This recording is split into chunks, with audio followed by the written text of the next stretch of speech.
के उड़े दहो मनवा से मनवा के जुड़े दहो छीटा जवानी के उड़े दहो मनवा से मनवा के जुड़े दहो आज सुते न कबरिया तानी की टूट जाए राजा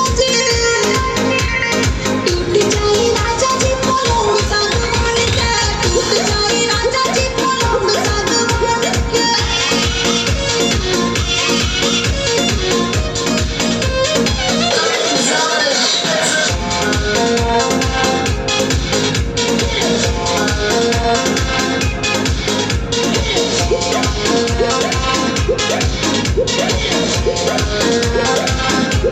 छुए त बदन की देखो न पटन की चादर बिछा दे हनी